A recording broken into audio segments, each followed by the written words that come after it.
अभ्यास तर खूप करतो, पण कठीण शब्द ऐनवेळी आठवतच नाहीत. ही समस्या तुमची पण आहे का?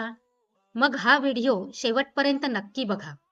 नमस्कार, मराठी साहित्य संग्रहमध्ये तुमचं स्वागत आहे.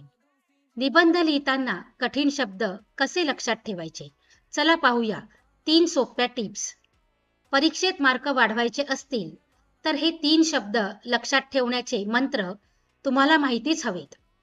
1. शब्दाची फोड करा. जर शब्द खूप मोठा आणि कठीण वाटत असेल, तर त्याचे छोटे भाग करा. उदाहरणार्थ स्वतंत्रता ऐवजी स्वतंत्रता. अशा प्रकारे लक्षात ठेवल्यास स्पेलिंग आणि उच्चार दोन्ही सोपे होतात. 2. संदर्भासह लक्षात ठेवा. फक्त शब्द वाचण्याऐवजी त्या शब्दाचा वापर करून एक छोटे वाक्य तयार करा. जेव्हा आपण शब्द वाक्यात वापरतो, तेव्हा आपला मेंदू तो जास्त काळ लक्षात ठेवतो. 3. चित्र किंवा दृश्य जोडा. एखादा शब्द वाचताना डोळ्यासमोर त्याचे चित्र आणा. उदाहरणार्थ पर्वत रांगा हा शब्द वाचताना डोळ्यासमोर हिमालयाचे चित्र आणा. चित्रांच्या माध्यमातून वाचलेली माहिती मेंदू कधीच विसरत नाही. Bonus tip.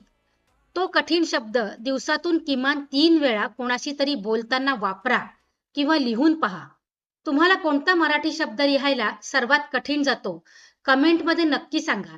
आणि व्हिडिओ आवडला असल्यास व्हिडिओला लाईक करा, शेअर करा आणि कमेंटही करा. आणि हो, आपल्या चॅनलवर नवीन असल्यास चॅनलला सबस्क्राईब करा. धन्यवाद.